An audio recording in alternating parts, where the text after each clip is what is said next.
Welcome to Ghosted by the Machine, where job seekers get the mic, not the bots. 5 questions, 5 minutes, real talk from the front lines of hiring. I'm your host, Mark Lane. Let's get into it. Today's special guest is Adam Klug, Managing Director at the Specialized Recruiting Group.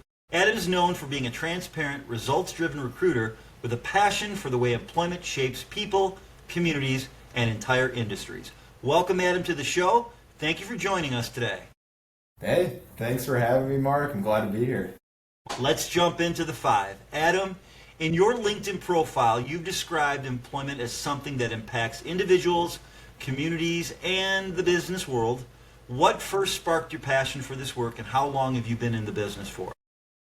What first sparked my passion for the work, like typical other recruiters out there, I kind of fell into the industry and just completely have been passionate, obsessed with recruiting, talent acquisition, and employment. And always have a side joke with my colleagues. I think the best job is getting other people jobs. But really, throughout my time in recruiting, it has been now close to 8-9 years, just how employment affects the individual, the business community, and just the business itself. It's been amazing. And I'm in a position I can really see and change people's lives by giving either their dream job or finding their next career move that's going to elevate them into other areas into their life. So that's why I do it. That's what I'm passionate about, and that's what keeps me coming back to work day in and day out.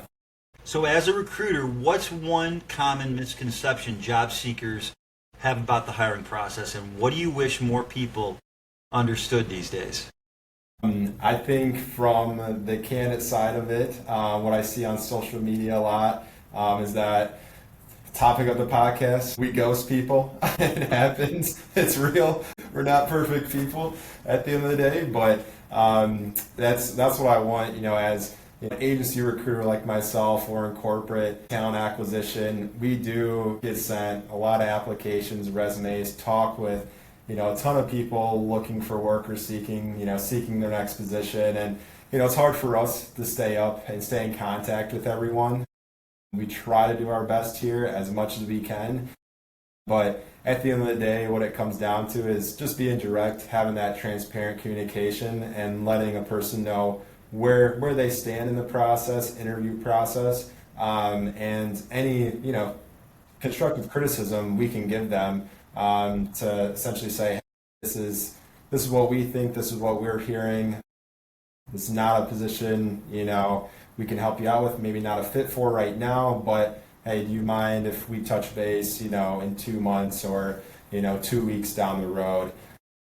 Well, you work with a wide range of industries. From your vantage point, how are companies adapting, or maybe not adapting, to today's evolving talent landscape? And part of that is, how has AI become a hindrance? Has it become a hindrance or an advantage? Yeah, a little bit of both sides of the coin on that part. So I've been able to test some AI tools on my end, and there's one tool that would have essentially AI interviewing, a lot of phone screens. One nice thing about it is that it's on 24/7, early mornings, nights, weekends. So you can capture a lot of that information. Anyone can call at any certain time of the day.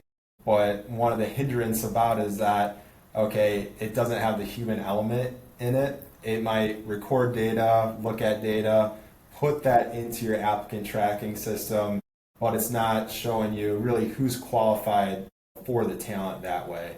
And so essentially, at the human element, you still have to go through all that data, right? You still have to reach out to that person, call that person, and get a feel for not only their experience and walk through their experience, but get a feel for their personality, and if they're going to be a culture fit with the company.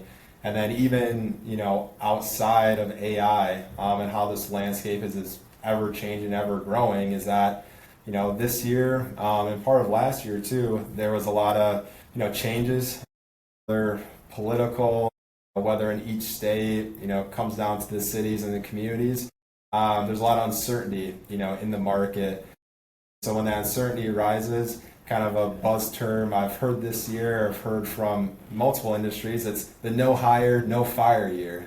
So Whoa. Of course layoffs, and we see that, but with a lot of that instability, It's saying, okay, hey, can we justify, growing our team right now? What does that look like? Or, hey, should we put a posting up and then should we build a bench of talent that we want to hire here in the next 2 months, 3 months, when our business is a little bit more stable and we're ready to bring, a new team member on or multiple new team members on. So basically, they're deepening their job pool, and then down the road they'll go into that pool. The sad part is there's disconnect with myself or other job seekers right now trying to get back into the job market. They don't know what the story is. You're seeing a post that's up there for a job that's been up there for 30 days.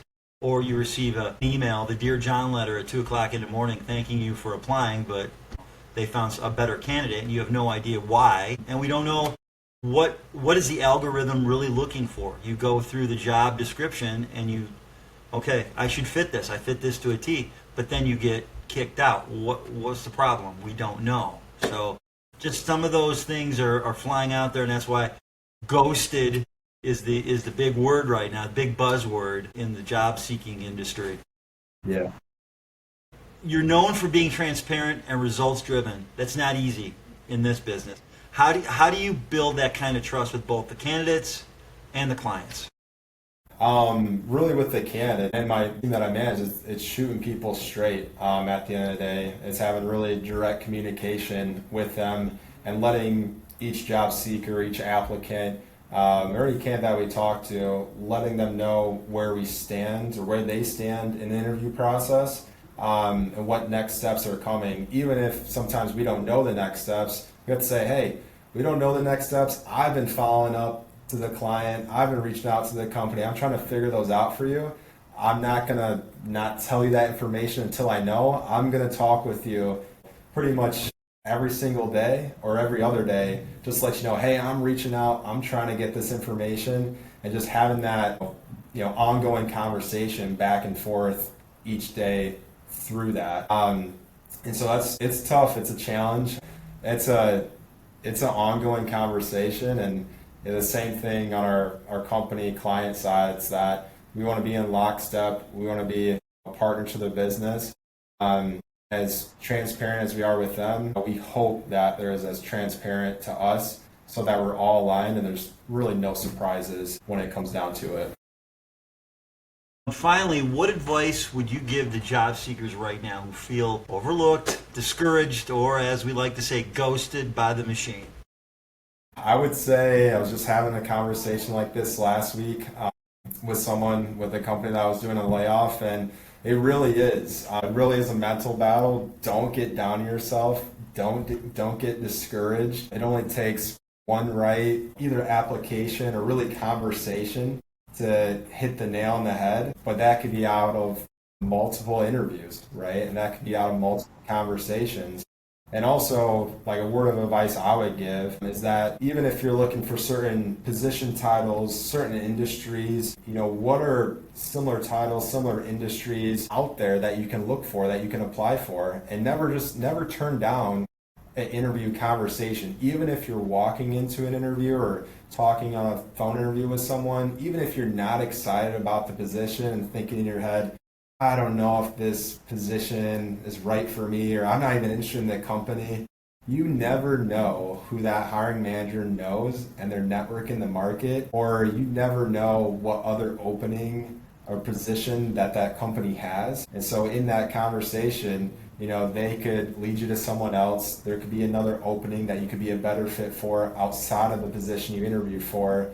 And take a little bit more risk on positions that you're applying for or people that you're talking to, and always ask, if the position's not right for you, hey, I understand this position may not be a right fit for me, but is there anyone else that you know out there that could value my skill set, my experience, and I could be a good value add for their organization?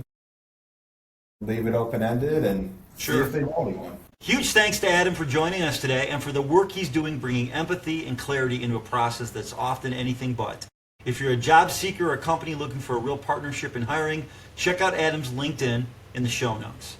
And if you want to be on the podcast, DM me or comment on LinkedIn or any of our social channels. We're always looking for real voices in this ghost town of job search silence.